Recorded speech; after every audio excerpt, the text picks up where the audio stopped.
السلام علیکم لسنرز، آج جو ناول ریڈ کرنے جا رہی ہوں وہ ہے زرد موسم، جو کہ تحریر ہے راحت جبین کی۔ چلیے شروع کرتے ہیں اس کی قسط نمبر 36۔ وہ جس چیز سے بھاگ رہی تھی وہی بار بار اس کے سامنے آتی۔ وہ بہت بیمار ہے، بخار میں تمام وقت تمہارا نام پکارتا رہا۔ آپ کون ہیں؟ اجنبی عورت کی آواز تھی۔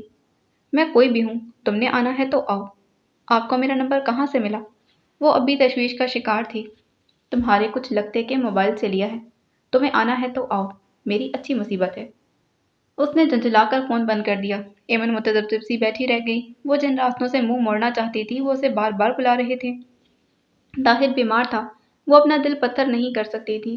وہ اکیلا ہے، مجھے پکار رہا ہے، لیکن وہ اکیلا کیوں ہے؟ اس کی بیوی کو اس کے پاس ہونا چاہیے۔ ایک بار چلی آؤ ایمن، پھر مت جانا، اس وقت اسے تمہاری ضرورت ہے۔ دل بے ایمان تھا اور وہ بے حد کمزور۔ شام گہری تھی، یہ وقت گھر سے جانے کے لیے بے حد نامناسب تھا، مگر اسے جانا تھا۔ اس نے حمید کو ٹیکسی لانے کے لیے بھیج دیا۔ بی بی، میں ساتھ چلوں؟ حمید نے واپس آ کر پوچھا۔ آپ کو چھوڑ کر واپس آ جاؤں گا۔ نہیں، وہ سختی سے کہہ کر ٹیکسی میں بیٹھ گئی۔ بلڈنگ کی سیڑھیاں شام ڈھلتے ہی تاریک ہو گئی تھیں۔ ایمن کا دل دھک دھک کرنے لگا، لیکن سیڑھیاں بے رونق نہ تھیں۔ کوئی آ رہا تھا تو کوئی جا رہا تھا۔ کئی ایک نے ایک بار رک کر پہچاننے کی کوشش کی۔ فلیٹ کی بیل دی تو ساتھ والے فلیٹ کے سامنے کھڑی دو عورتیں اسے تجسس کے ساتھ گھور گھور کر دیکھنے لگی۔ دروازہ کھل گیا۔ ایمن ایک دم پیچھے ہٹی۔ اس کے سامنے وہی لمبا تڑنگا شخص کھڑا تھا، وہی جس سے ایمن کا سیڑھیوں پر ٹکراؤ ہوا تھا۔ وہ اپنی سرخ وحشت زدہ نگاہوں سے اسے گھور رہا تھا۔ وہ طاہر، اس نے انگلیوں سے اپنی داڑھی کھجاتے ہوئے راستہ چھوڑ دیا تھا۔ ایمن متذبذب تھی کہ اندر جائے یا نہ جائے۔ دروازہ بند کر دینا، اس کی بھاری آواز بے حد سپاٹ تھی۔ ایمن نے ڈرتے ڈرتے اندر قدم رکھا۔ کمرہ بے ترتیب تھا، جگہ جگہ کپڑے بکھرے تھے۔ یوں لگتا تھا بہت دنوں سے کمرے کی صفائی نہیں ہوئی۔ وہ شخص جینز اور ٹی شرٹ میں ملبوس بیڈ کے پاس کھڑا تھا۔ بیڈ پر لیٹے طاہر کو دیکھ کر وہ بے اختیار آگے بڑھی۔ دروازہ بند کر دو، اب کہ اس نے درست لہجے میں کہا۔ ایمن گھبرا کر پلٹی اور دروازہ پھیر دیا تھا۔ کمرے میں بلب کی زرد روشنی پھیلی تھی۔ کمرے کی ہر چیز میں زرد پن اور ویرانی نمایاں تھی۔ ایمن طاہر پر جھک گئی تھی۔ پیشانی پر ہاتھ رکھا تو ہاتھ جل اٹھا تھا۔ وہ تقریباً نیم بے ہوشی میں تھا۔ پاس ہی ایک برتن میں ٹھنڈا پانی اور میلا سا کپڑا رکھا تھا۔ پلیز کھڑکی تو کھول دیں۔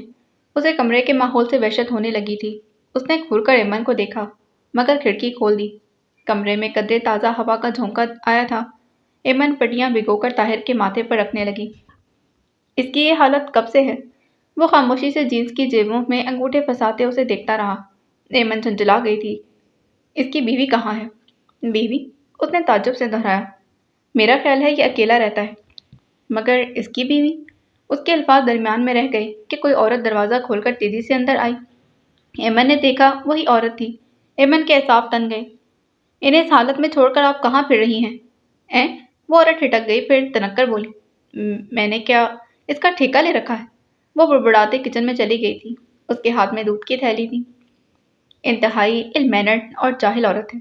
نہ جانے طاہر نے کیسے اس کا ساتھ قبول کر لیا۔ طاہر ہولے ہولے کسمسا رہا تھا۔ طاہر، طاہر، آنکھیں کھولے۔ ایمن نے دھیرے دھیرے اس کے گال تھپتھپائے۔ ایمی، طاہر کا شعور جاگنے لگا۔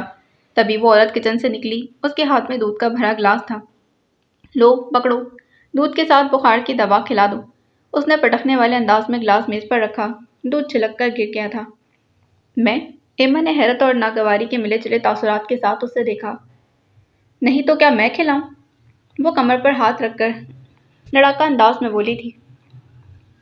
کب سے تو تمہیں ہی آوازیں دے رہا ہے۔ وہ کہتے کہتے اس شخص کی طرف مڑی۔ بس صاحب، اب میرا حساب کر دو، میں نہیں آنے والی۔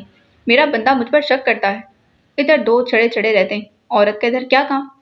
بس تھوڑے دن رک جاؤ، میں کچھ اور بندوبست کر لوں۔ اس کا درست لہجہ آپ و آنکھ نرم پڑ گیا تھا۔ جلدی کر لو، اب میں انتظار نہیں کر سکتی۔ وہ جیسے آئی تھی ویسے ہی دب دب کرتی چلی گئی۔ ایمن ہکا بکا ان کی شکلیں دیکھنے لگی۔ اس پورے سینٹ میں اسے کچھ سمجھ میں نہ آیا۔ طاہر ذرا سا کراہا۔ دوا کھلا دیں، وہ شخص کہہ کر دوسرے کمرے میں چلا گیا تھا۔ یا خدا، یہ کیا ہو رہا ہے؟ وہ لشتے ہوئے طاہر کی طرف متوجہ ہوئی۔ طاہر، اٹھیں، دوا کھا لیں۔ بمشکل اسے سہارا دے کر بدقت دوا کھلانے میں کامیاب ہوئی تھی۔ ایمی، تم کب آئیں؟ شاید ٹھنڈے پانی کی پٹیوں نے بخار کی شدت کم کر دی تھی۔ تھوڑی دیر ہوئی، آپ کیسا فیل کر رہے ہیں؟ سر بے حد چکرا رہا ہے۔ اس نے نڈھال ہو کر ایمن کے ذہنوں پر سڑک دیا تھا۔ وہ جو اٹھنے کو تھی بے بس سی ہو گئی۔ دوا کھا لی ہے، اب آرام کریں، صبح تک طبیعت سنبھل جائے گی۔ صبح کس نے دیکھی ہے؟ وہ غنودگی کی کیفیت میں بڑبڑایا تھا۔ طاہر، یہ عورت کون تھی؟ ایمن کے لیے اپنے تجسس اور الجھن پر قابو پانا ناممکن ہو گیا، مگر طاہر سو گیا تھا۔ ایمن نے آہستگی سے اس کا سر تکیے پر ڈالا۔ تبھی وہ شخص کمرے سے نکلا اور ایک جھپتی سی نگاہ ان دونوں پر ڈال کر کچن میں چلا گیا۔ کچھ دیر وہاں کھٹر پٹر کی آواز آتی رہی۔ واپس آیا تو ہاتھ میں فیڈر تھا۔ اب بنا اس کی طرف دیکھے کمرے میں چلا گیا۔ اب ایمن کے لیے خود پر قابو رکھنا ناممکن ہو گیا تھا۔ اندھیرا بھی بڑھتا جا رہا تھا اور اسے واپس جانا تھا۔ وقت زیادہ ہو جاتا تو یہاں سے ٹیکسی ہی نہ ملتی۔ وہ دروازے میں آ کھڑی ہوئی پھر شردر سی رہ گئی تھی۔ وہ شخص بچے کو گود میں لیے فیڈر پلا رہا تھا۔ یہ بچہ آپ کا ہے؟ ایمن ہکلائی۔ اس نے سر اٹھا کر ایمن کو دیکھا اور اس بات میں سر ہلا دیا۔ وہ عورت بچے کے لیے رکھی تھی، اس نے اپنے مخصوص سپاٹ انداز میں جواب دیا۔ ایمن کو لگا اس کے سر سے منو بوجھ اتر گیا ہے۔ وہ ایک دم ہلکی پھلکی سی ہو گئی۔ سنیں، مجھے واپس جانا ہے، پلیز ان کا خیال رکھیے گا۔ اس نے گہری نگاہ ایمن پر ڈالی اور پھر اس بات میں سر ہلا دیا۔ وہ بولنے کے معاملے میں خاصا کنجوس تھا۔ بچہ فیڈر پی چکا تھا اور اب اپنی بڑی بڑی نیلی آنکھوں سے اپنے باپ کو دیکھ کر ہنس رہا تھا۔ ایمن جاتے جاتے رک گئی۔ سنیں، آپ کا نام پوچھ سکتی ہوں؟ اپنے بچے کے بکھرے بالوں کو انگلیوں سے سلجھاتے ہوئے اس نے ذرا سا توقف کیا تھا۔ شاہمیر؟ شاہمیر؟ ایمن نے زیر لب دہرایا، پھر واپس مڑ گئی۔ وہ بدستور اپنے بچے کے ساتھ مصروف تھا۔ ایمن نے کھلی کھڑکی سے باہر جھانکا۔ رات اتر آئی تھی۔ گہرے ہوتے اندھیرے نے اسے فکر مند کر دیا تھا۔ یا اللہ، اب ٹیکسی وقت پر مل جائے۔ وہ طاہر کے پاس آئی۔ وہ دوا کے زیر اثر غنودگی میں تھا۔ ایمن نے اس کی پیشانی پر ہاتھ رکھا۔ بخار قدرے کم تھا۔ کس قدر دشوار تھا اسے اس حالت میں چھوڑ کر جانا۔ اللہ آپ کو اپنی امان میں رکھے۔ وہ آہستگی سے گویا ہوئی اور پلٹی، مگر اسے رک جانا پڑا۔ ایمن مڑی، اس کے دوپٹے کا کونا طاہر کی مٹھی میں جکڑا تھا۔ یہ دوپٹہ نہیں، ایمن کا دل تھا جو طاہر کی مٹھی میں آ گیا تھا۔ اس نے ہولے سے دوپٹہ چھڑانا چاہا۔ مجھے چھوڑ کر مت جانا، وہ بڑبڑایا۔ طاہر، اندھیرا گہرا ہو رہا ہے۔ میری زندگی کے اندھیروں کی طرح؟ طاہر، میں صبح آ جاؤں گی۔ وہ بے بسی ہو کر بولی۔ جاؤ، ہر کوئی ساتھ چھوڑ دیتا ہے، میں کس قدر تنہا ہوں۔ طاہر نے دوپٹہ چھوڑا اور کروٹ بدل لی تھی۔ ایمن کچھ لمحے کھڑی اور چباتی رہی، پھر دل گرفتگی سے باہر نکلی۔ سڑیاں بے حد تاریک تھیں۔ اس نے اپنے آنسوؤں کو بہہ جانے دیا تھا۔ دل تھا کہ احتجاج کیے جاتا۔ طاہر کی بیوی، طاہر کی بیماری، قسمہ پرسی، تنہائی۔ ایمن کے اندر کہیں بہت گہری ضرب لگی تھی۔ قدم من بھرکے تھے۔ دل کہتا کہ واپس دوڑ جاؤ۔ اس وقت طاہر کو صرف تمہاری ضرورت ہے۔ اگر رات میں اس کی طبیعت بگڑ گئی تو کون اس کی دیکھ بھال کرے گا؟ وہ شاہمیر؟ نہیں، وہ بے حد سرد اور خشک انسان ہے۔ وہ پلٹ کر بھی نہ دیکھے گا۔ اس نے میڈیسن لا دی، یہی بہت بڑا احسان ہے۔ اس نے بہتے آنسوؤں کو ہتھیلی کے پس سے صاف کیا۔ کاش میں آج طاہر کے پاس رک سکتی۔ اپنے اندر اٹھتی خواہش سے ڈر کر وہ جلدی جلدی سیڑھیاں اترنے لگی تھی۔ کوئی اس کے اندر چیخ رہا تھا، پلٹ کر مت دیکھو، وہاں صرف اندھیرا ہے۔ واپسی کا ایک بھی قدم تمہیں پاتال میں دھکیل دے گا۔ سامنے دیکھو، وہ روشنی کی ننھی سی کرن، اسے تھام لو۔ یہ ننھا سا جگنو تمہاری ذات کے تمام اندھیروں کو جگمگا دے گا۔ جلدی جلدی میں پاؤں رپٹ سا گیا۔ اس نے بمشکل دیوار کا سہارا لے کر خود کو گرنے سے بچایا اور وہیں گھٹنوں پر سر رکھ کر بے اختیار رو دی تھی۔ گھر میں داخل ہوتے ہوئے اس نے پورچ میں کھڑی بائک پر غور نہیں کیا۔ سارا راستہ روتی ہوئی آئی تھی اور ٹیکسی ڈرائیور بیک مرر میں اسے دیکھ دیکھ کر مشکوک ہو رہا تھا۔ ایک دو بار اس نے بات کرنے کی کوشش کی، مگر ایمن نے جھڑک دیا۔ حمید نے پھٹی سے ذیلی گیٹ کھول دیا۔ وہ سر جھکائے اندر داخل ہو گئی۔ لان میں بے چینی سے ٹہلتا بابر تیزی سے اس کے سامنے آیا تھا۔ کہاں سے آ رہی ہو؟ وہ جو ابھی تک طاہر کے سرہانے ٹکی تھی ٹھٹک گئی۔ آپ کب آئے؟ بے اختیار ایمن کے منہ سے نکلا۔ بہت دیر سے انتظار کر رہا ہوں۔ کہاں گئی تھی؟ پھر وہی سوال۔ کہاں جا سکتی؟ اس کا تفتیشی انداز ایمن کو برا لگا۔ سدرا کی طرف تھی۔ یہ کوئی وقت تو نہیں، دن میں جایا کرو، لوگ کیا کہیں گے؟ بابر نے تھوڑا ڈانٹا۔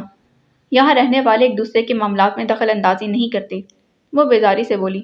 اس کا لہجہ اتنا خراب تھا کہ بابر کا دل چاہا کھینچ کر ایک تھپڑ رسید کرے، مگر ضبط کر گیا۔ طارق بھائی یہاں ہوتے تو اور بات تھی۔ ان چھوٹی چھوٹی نزاکتوں کا خیال رکھا کرو، نادانیوں کا دور گزر چکا۔ ایمن کا تن بدن سلگ اٹھا تھا۔ آپ کے ساتھ مسئلہ کیا ہے؟ میں کہاں جاتی ہوں اور کتنے بجے واپس آتی ہوں؟ آپ کو اس سے کوئی سروکار نہیں ہونا چاہیے۔ آپ کیوں میری جاسوسی کرتے پھر رہے ہیں جبکہ طارق کو تو کوئی اعتراض نہیں؟ تم انتہائی علم مینڈ اور جاہل لڑکی ہو۔ اگر تمہیں لگتا ہے کہ تمہیں یوں شتر بے مہار چھوڑ دوں گا تو تمہاری بھول ہے۔ طارق بھائی یہاں نہیں تو اس کا مطلب یہ نہیں کہ تم جو مرضی کرتی پھرو۔ آپ آئندہ تمہیں اس وقت گھر سے باہر نہ دیکھوں۔ یہ مت سمجھنا کہ تمہیں کوئی پوچھنے والا نہیں۔ بابر نے انگلی اٹھا کر تنبیہ کی اور لمبے لمبے ڈگ بھرتا فوج کی طرف چلا گیا۔ حمید نے سنا کچھ نہیں اور سمجھا بہت کچھ۔ نظریں چرا کر جلدی سے گیٹ کھولنے لگا۔ ایمن نے کھا جانے والی نظروں سے بابر کو گیٹ سے نکلتے دیکھا اور غصے میں جلتی کلستی اندر اپنے بیڈ روم میں آ گئی تھی۔ ہاں، کر دو مجھے قید اور بٹھا دو مجھ پر پہرے۔ میں طاہر سے مل کر آئی ہوں اور آئندہ بھی ملتی رہوں گی۔ روک کر دکھاؤ۔ اس کے اندر کی سرکش ایمن انگڑائی لے کر جاگی۔ باجی، دروازہ کھول کر نچو نے اندر جھانکا۔ ایمن حلق کے بل چیخی، دفع ہو جاؤ۔ ساتھ ہی ہاتھ میں آیا گلدان دیوار پر دے مارا۔ کرسٹل کا نفیس گلدان ایک چھناکے سے ٹوٹا۔ ندو سر پر پاؤں رکھ کر بھاگی۔ تیرے پیچھے کیا بھوت لگا ہے؟ رجو نے اسے چوٹی سے پکڑ کر کھینچا۔ وہ باجی تو پاگل ہو گئی ہے، گلدان بھی توڑ دیا اور… ہیں؟ رجو نے سغرا کو دیکھا۔ وہ دونوں ایمن کے انتظار میں ٹی وی کھولے بیٹھی تھیں۔ بابر آیا، انہوں نے ڈرائنگ روم میں بچھانا چاہا۔ وہ کچھ بھی کھانے پینے سے منع کرتا لان میں چلا گیا۔ دونوں بہن بھائی میں کیا بات ہوئی اس سے وہ بے خبر تھیں، مگر سغرا کو اندازہ تھا۔ میں دیکھوں؟ رجو نے جانا چاہا۔ رہن دے، غصے میں ہے، ضرورت ہوئی تو خود ہی آ جائے گی یا بلا لے گی۔ سغرا نے روکا۔ رجو کو تجسس سا تھا۔ پر اماں، ہوا کیا؟ کیا ہونا ہے؟ روز اپنے کچھ لگتے سے ملنے جاتی ہے، آج بھیا کو پتہ چل گیا ہوگا۔ نہیں اماں، سچ بول، تجھے کیسے پتہ چلا؟ مارے حیرت کے رجو نے منہ پر ہاتھ رکھا۔ میں نے تیری کرتوت بھی تو دیکھے ہیں، اب اس کے بھی دیکھ رہی ہوں۔ دیکھ لے اس گھر کو، تھوڑے دن جاتے ہیں کہ یہاں پھر سے دھول مٹی اڑنے لگے گی۔ سغرا نے فخر سے بتایا تھا۔ اماں میں جاؤں؟ شاید کچھ بتائے، رجو نے اشتیاق آمیز چسکے سے کہا، مگر سغرا کا دھموکا اس کے کندھے پر لگا۔ چل کوارٹر میں جا کر مر، تجھے چسکے پڑے۔ دروازہ نیم وا تھا، یوں لگتا تھا کہ کوئی ابھی ابھی باہر گیا ہے۔ وہ اندر چلی آئی۔ کمرہ نیم تاریک اور گھٹن زدہ تھا۔ ایک تو ویسے ہی اس فلیٹ میں ہوا اور روشنی کا گزر کم تھا، اوپر سے واحد کھڑکی بھی بند تھی۔ طاہر کا ایک بازو آنکھوں پر اور دوسرا تکیے پر پھیلا ہوا تھا۔ اس کے قریب ہی ایک ننھا سا بچہ اپنے ہاتھ پاؤں سے کھیلتا کلکاریاں مار رہا تھا۔ طاہر، ایمن نے آہستگی سے اپنا ہاتھ اس کے بازو پر رکھا۔ بازو ٹھنڈا تھا۔ کیسی طبیعت ہے؟ ٹھیک ہے۔ طاہر نے بازو ہٹا کر ہلکی سرخ آنکھوں سے اسے دیکھا۔ بچے نے آواز کے تعاقب میں گردن گھمائی تھی۔ اپنی چمکتی نیلی آنکھوں سے ایمن کو دیکھا، کچھ لمحے دیکھتا رہا، پھر ایک دم کھلکھلانے لگا تھا۔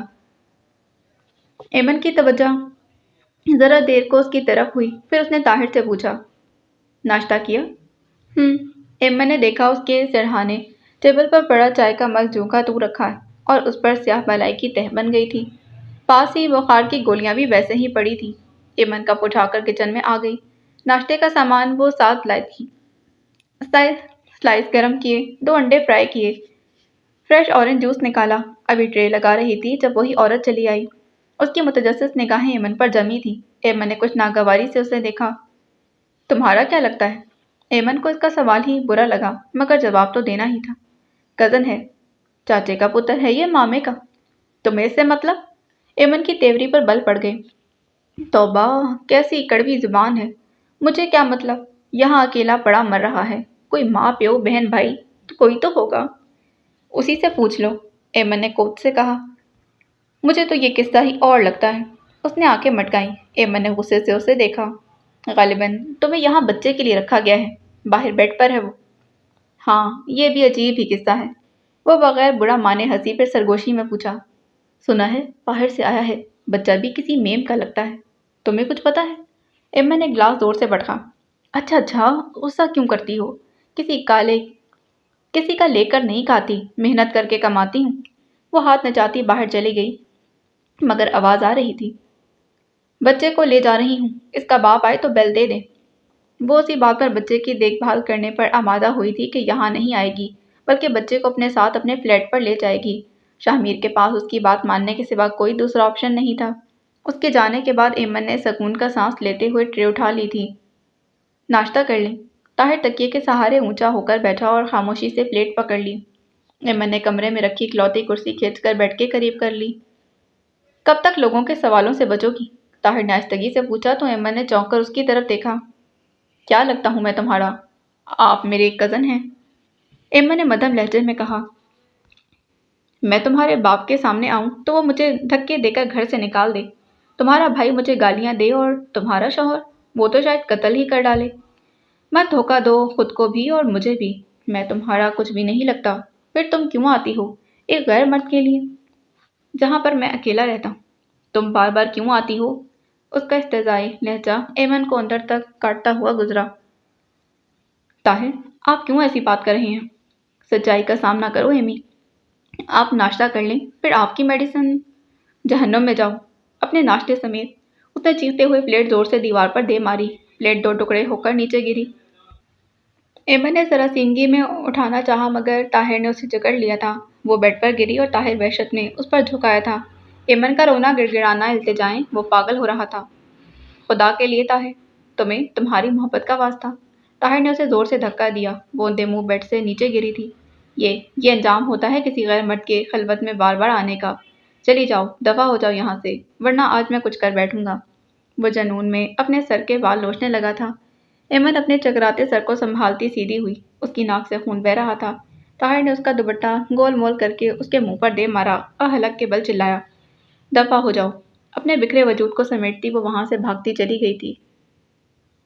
احمد علی نے ایک بار کہا تھا، خدا تمہاری واپسی کے اسباب پیدا کر رہا ہے، تو وہ تمسخرانہ انداز میں مسکرا دیا تھا۔ اسے واپس نہیں جانا، وہ اپنی جڑیں اسی ملک اسی زمین میں بو چکا تھا۔ پاکستان میں کچھ بھی ایسا نہیں تھا جو اسے واپس کھینچتا۔ اسے اپنی ضد اور انا محبت اور رشتوں سے زیادہ پیاری تھی۔ تبھی ناموسات حالات، غربت، ٹھوکریں اسے کچھ بھی واپسی پر مجبور نہ کر سکی۔ شاہمیر کو اپنے باپ سے نفرت تھی، سوتیلے بہن بھائیوں کا ہونا نہ ہونا اس کے لیے ایک برابر تھا۔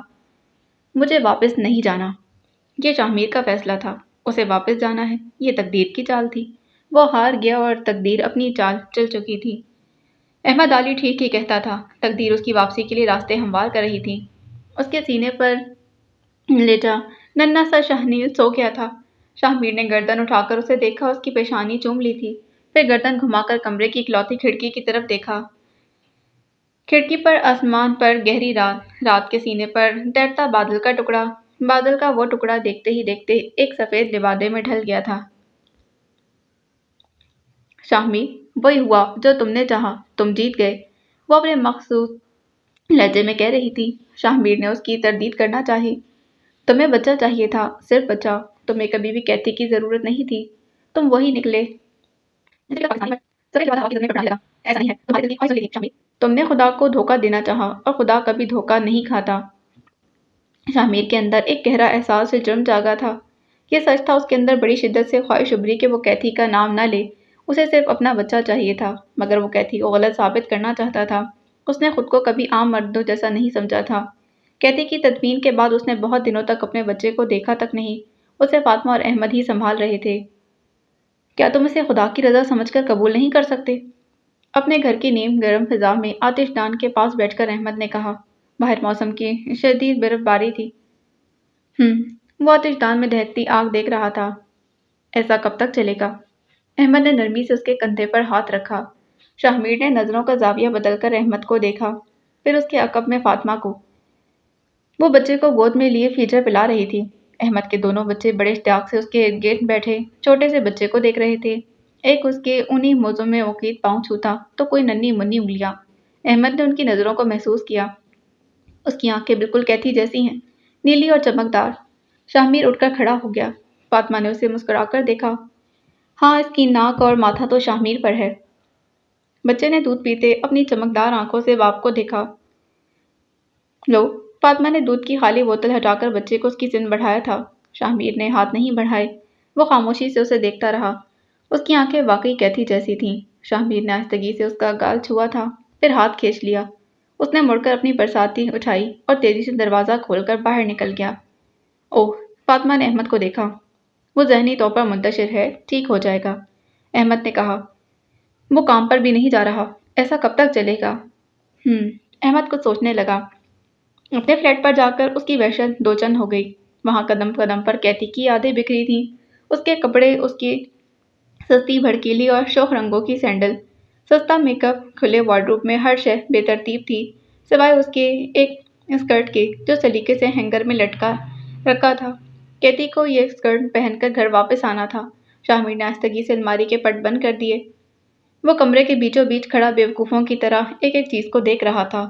اس کی نظروں کا ارتکاز اس چیز سے لپٹی یادوں کو بھولنے پر مجبور کر دیتا تھا۔ اسے وہ شام یاد آئی تھی جب وہ پہلی بار کیتھی سے ملا تھا، اور وہ آخری شام جب اس کی یخ پیشانی کو چھو کر اس کی موت کا یقین کیا تھا۔ اب وہاں اس کا کچھ بھی نہیں بچا تھا۔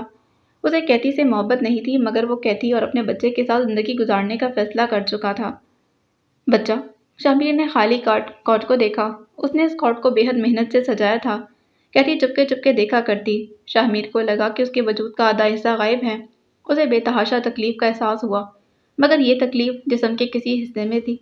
وہ سمجھ نہیں سکا، لیکن فلیٹ کے بیچوں بیچ کھڑے کھڑے اسے اس بات کا احساس شدت سے ہوا کہ اب اسے یہاں سے جانا ہوگا۔ مسافر، سامان سفر باندھو، وقت کوچ ہے۔ پرندے ٹھہرا نہیں کرتے، موسموں کے ساتھ سفر کرتے ہیں۔ میں بھی ایک پرندہ ہوں۔ اس سے قبل کہ خزاں گزیدہ موسم میرا راستہ روکے، مجھے کوچ کرنا ہے۔ باہر برف گرتی ہے، میرے پر شل ہو چکے ہیں، مگر مجھے بہتے پانیوں کا تعاقب کرنا ہے۔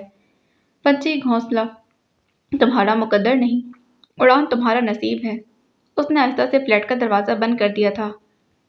اوہ اچھے لڑکے، بوڑھی مارگریٹ نے پنجوں کے بل ہو کر اس کے گھٹنوں پر اپنے ماتھے ٹکائے اور دل سوزی سے کہا، مجھے اس کے مرنے کا افسوس ہے۔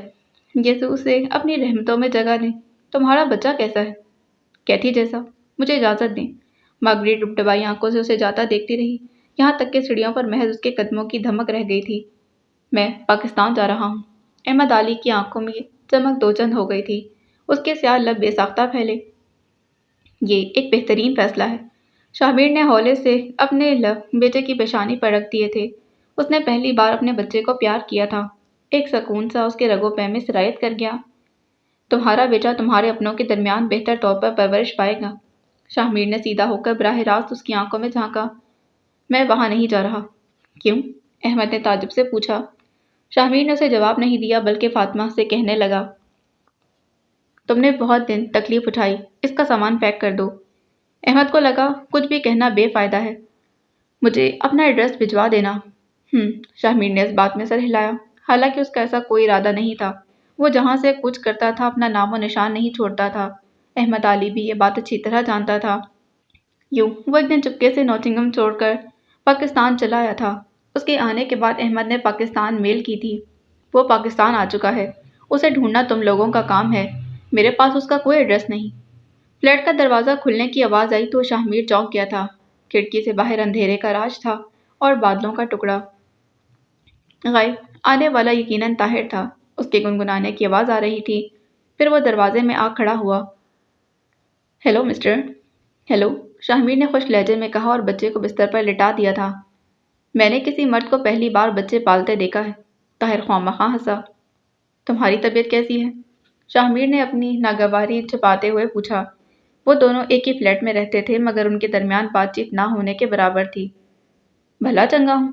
اس کا شاید باتیں کرنے کا موڈ تھا، تبھی آ کر بیٹھ گیا۔ نیند تو شاہمیر کو بھی نہیں آ رہی تھی، مگر اس کا طاہر کے ساتھ گپ کا کوئی بھی موڈ نہیں تھا۔ تمہارا بچہ بہت پیارا ہے۔ اس کی ماں انگریز تھی؟ اب کہاں ہے؟ اس کی ڈیتھ ہو گئی۔ اچھا، طاہر نے کچھ بے یقینی سے اسے دیکھا۔ ڈیتھ ہو گئی یا تم اسے چھوڑ کر بھاگ گئے؟ شاہمیر نے لب کھینچ لیے۔ تم وہاں سے واپس کیوں آ گئے؟ لوگ ترستے ہیں اور تمہارے بچے کے پاس وہاں کی شہریت تھی، اس کا مستقبل۔ مجھے نیند آ رہی ہے، شاہمیر نے سرد اور خوش لہجے میں کہا۔ مجھے نہیں آ رہی، طاہر نے بے چارگی سے کندھے اچکائے۔ اور میرے پاس ایسا کچھ نہیں جس سے میں باتیں کر سکوں گا، مگر یہ وقتی ہے کیونکہ میں بہت جلد شادی کر رہا ہوں اس لڑکی کے ساتھ جو اس دن یہاں آئی تھی۔ تمہیں کیسی لگی؟ حالانکہ وہ کسی اور کی بیوی ہے۔ طاہر نے ایک پل کو رک کر اس کے بے تاثر چہرے کو دیکھا۔ وہ بے حس سپاٹ چہرہ، پتہ نہیں وہ اسے سن بھی رہا تھا یا نہیں۔ مگر طاہر کو اس وقت صرف کہنے کی چاہت تھی، لیکن اس سے کیا فرق پڑتا ہے، محبت تو وہ مجھ سے کرتی۔ اور تم؟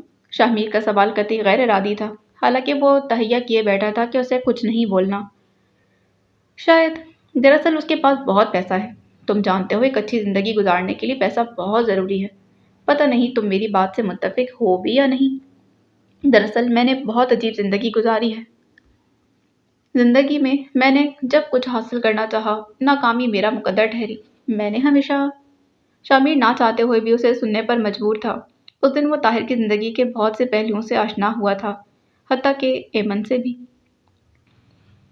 وحشتناک سوچوں کا جنگل، نوکیلے سوالوں کی انیاں جو کلیجے میں کھبی جا رہی تھیں۔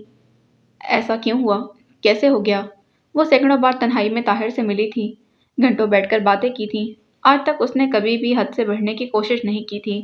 ان دونوں کے بیچ ہمیشہ ایک پاکیزہ اور بے لوث محبت کا رشتہ رہا تھا، کم از کم ایمن کی دانست میں تو پھر اب کیوں وہ اپنے بال نوچنے لگتی؟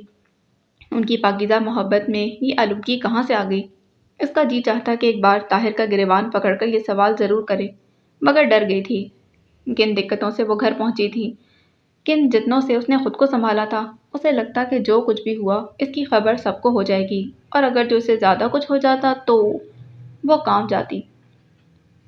میں اب طاہر سے نہیں ملوں گی، اس نے مصمم ارادہ کر لیا۔ تبھی 3 دن سے گھر میں ہی تھی۔ باجی اتنی گمسم کیوں ہو؟ رجو نے کئی بار پوچھا۔ وہ گھبرا کر ادھر ادھر دیکھنے لگتی۔ ٹھیک 3 دن بعد طاہر محمود کا فون آ گیا۔ اس نے موبائل ہی آف کر دیا، مگر وہ بار بار لینڈ لائن پر کال کر رہا تھا۔ اسے ریسیو کرنا پڑا۔ مجھے تم سے ملنا، طاہر نے چھوٹتے ہی کہا۔ کیوں؟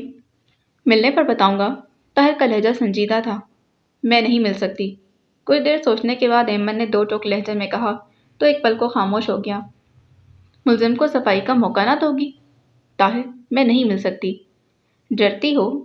طاہر نے درست لہجے میں پوچھا۔ ہاں ایمی، مجھے ایک بار تم سے ملنا ہے، کہیں بھی تم موقع نہ دو گی تو پھر میں گھر آ جاؤں گا۔ آپ؟ غصے میں ایمن سے کچھ بھی نہ کہا گیا۔ کل 5 بجے پارک میں آ جانا، اس نے 9 ٹوک لہجے میں کہا اور رابطہ منقطع کر دیا۔ میں نہیں آنے والی، کیا سمجھتے ہیں مجھ کو؟ وہ غصے میں چکرانے لگی۔ لیکن اگر وہ گھر آ گیا تو؟ ایمن گھر میں تماشا بنوانے سے تو اچھا ہے کہ کسی پبلک پلیس میں ہی مل لو۔ اس کا دماغ اسے صلح دینے لگا۔ آدھے گھنٹے کے سوچ بچار کے بعد ایمن نے فیصلہ کر لیا۔ وہ مزے سے گنگنا رہا تھا۔ مومو کلس کر رہ گئی۔ تم گنگناتے ہی رہ جاؤ اور یہاں کچھ نہ کچھ ہو جائے گا۔ کیا ہو جائے گا؟ میری شادی۔ مجھے پلواؤ گی؟ فواد، میں تمہیں قتل کر دوں گی۔ مومو چیخ اٹھی۔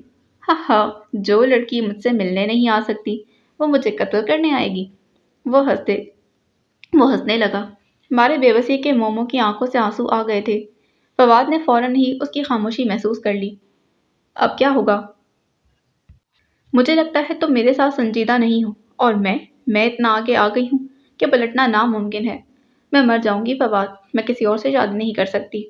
وہ سچ مچ رونے لگی۔ تو رونے سے کیا ہوگا؟ وہ ہار چکی تھی اور اپنی ہار کا برملا اظہار کر رہی تھی۔ فواد مسرور سا ہو گیا۔ میں کیا کروں؟ حوصلہ، اگر ہمارے نصیب میں ملنا ہوا تو دنیا کی کوئی طاقت ہمیں جدا نہیں کر سکے گی۔ ہاں، بیٹے نصیب کو روتے رہنا۔ مومو نے دوپٹے سے چہرہ خشک کیا۔ یہ بھی ڈر تھا کہ کوئی آ نہ جائے۔ تو کیا کروں؟ اپنا مسئلہ تمہیں بتا تو چکا ہوں۔ کس طرح یہ رشتہ ٹالو، پھر کوئی راستہ نکالیں گے نا جب تک… مومو، جوجو کی آواز پر اس نے بتک کر ریسیور پٹکا۔ میرا اس سوٹ کے ساتھ کا دوپٹہ نہیں مل رہا۔ مجھے کیا پتا؟ وہ اپنے چہرے کے تاثرات چھپانے کی صحیح کرنے لگی۔ پلیز بتا دو نا، مجھے دیر ہو رہی ہے۔ مومو نے رخ بدل کر سوٹ دیکھا۔ میری الماری میں ہوگا۔ اچھا، کس کا فون تھا؟ جوجو نے چلتے سرسری انداز میں پوچھا۔ کسی کا نہیں۔ ارے تو پچھلے 15 منٹ سے کس سے بات کر رہی تھی؟ فائقہ تھی۔ مومو نے جھنجھلا کر دانت پیسے۔ جوجو نے کچھ حیرت سے اس کے انداز دیکھے۔ تو پہلے کیوں چھپایا؟ کیا مصیبت ہے تمہیں؟ اب دیر نہیں ہو رہی؟ وہ گڑائی۔ ہاں، دیر تو ہو رہی ہے۔ جوجو تقریباً بھاگتی ہوئی الماری تک آئی تھی۔ وہاں بغیر استری کے کپڑے رکھے تھے۔ یہ مومو بالکل ہی ڈل ہوتی جا رہی ہے۔